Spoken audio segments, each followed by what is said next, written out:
আসসালামু আলাইকুম ভিউয়ার্স, আশা করি সবাই ভালো আছেন। পঞ্চম গণবিজ্ঞপ্তি 2024-এ নিয়োগপ্রাপ্ত সকল শিক্ষকদের অভিনন্দন জানাচ্ছি। ইতিমধ্যে প্রত্যেকে হয়তো তাদের কাঙ্ক্ষিত প্রতিষ্ঠানে যোগদান করেছেন। এখন যোগদান পরবর্তী প্রথম কার্যক্রম হলো এমপিও আবেদন করা।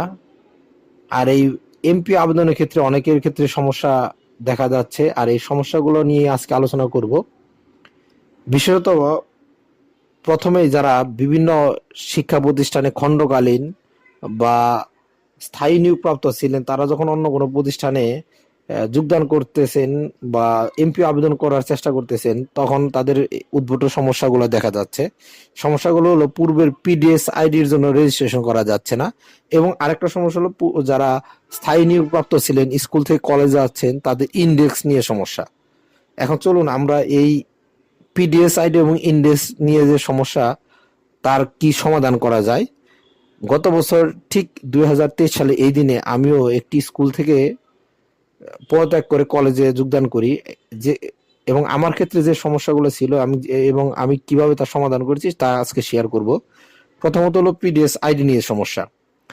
অনেকে খণ্ডকালীন বা স্থায়ী নিয়োগপ্রাপ্ত যারা বিভিন্ন স্কুল কলেজে কাজ করেছেন, তাদেরকে পিডিএস আইডি করা ছিল।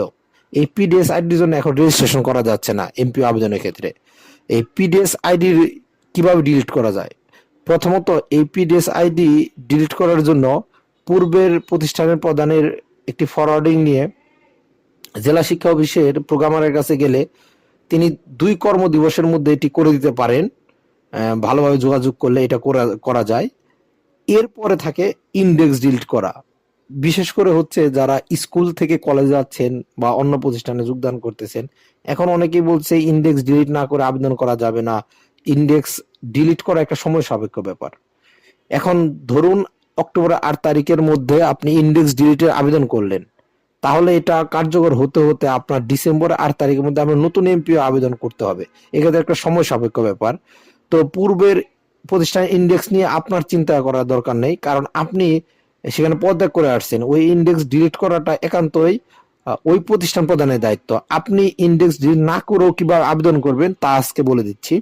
আমি যেটা করেছিলাম, আমার পূর্বের প্রতিষ্ঠানে ইন্ডেক্স এবং পিডিএস আইডি ছিল পুরাতন এনআইডি কার্ড দিয়ে। এই পুরাতন এনআইডি কার্ড দিয়ে করা ছিল। এখন আমি নতুন প্রতিষ্ঠানে যোগদান করার পর আমার নতুন এনআইডি কার্ড বা স্মার্ট কার্ড চলে আসে, তখন আমি অনায়াসে এই নতুন স্মার্ট কার্ড দিয়ে আমি পিডিএস আইডি তৈরি করি, এবং পিডিএস আইডি তৈরি যেহেতু হয়ে গেছে, এরপরে ইন্ডেক্স আবেদন করি।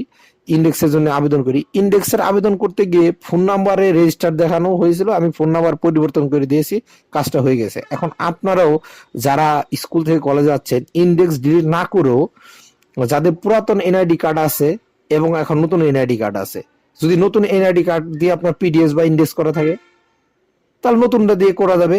আর পুরাতন থাকলে নতুন দিয়ে করবেন, নতুন থাকলে পুরাতন দিয়ে করবেন। এটা দিয়ে করা গেলে আপনি অল্প সময়ে করতে পারবেন। তারপর ইন্ডেক্স ডিলিটের ব্যাপারটা পূর্বের প্রতিষ্ঠান প্রধান তার সুবিধা মতো সময়ে করে নেবেন। আর এতে করলে আপনি যে এনআইডি কার্ড দিয়ে পিডিএস খুলবেন, ঠিক ওই এনআইডি কার্ডটা আপনার এমপি আবেদনের ক্ষেত্রে দিবেন। আশা করি এতে কোনো সমস্যা হবে না, যেহেতু আমি 1 বছর আগে এই কাজ করেই আমার ইন্ডেক্স তৈরি করেছি, এবং আমার পূর্বের প্রতিষ্ঠান 6 মাস পর ইন্ডেক্স ডিলিট করেছে।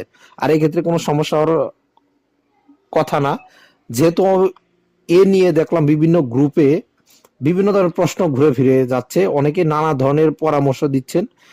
হয়তো তাদের এই ব্যাপারে অভিজ্ঞতা আছে কিনা আমি জানি না, কিন্তু আমি যেহেতু নিজে এই কাজটা করেছি এইভাবে, এই জন্য আমি এই বিষয়টা নিয়ে আপনাদের কাছে শেয়ার করলাম। আশা করি আপনাদের সমস্যাগুলো সমাধান করতে পারবেন। ধন্যবাদ আমার ভিডিওটি ভালোভাবে দেখার জন্য। আশা করি আপনারা উপকৃত হবেন, এবং পরের ভিডিও দেখার জন্য সাবস্ক্রাইব করে রাখতে পারেন। ধন্যবাদ সবাইকে।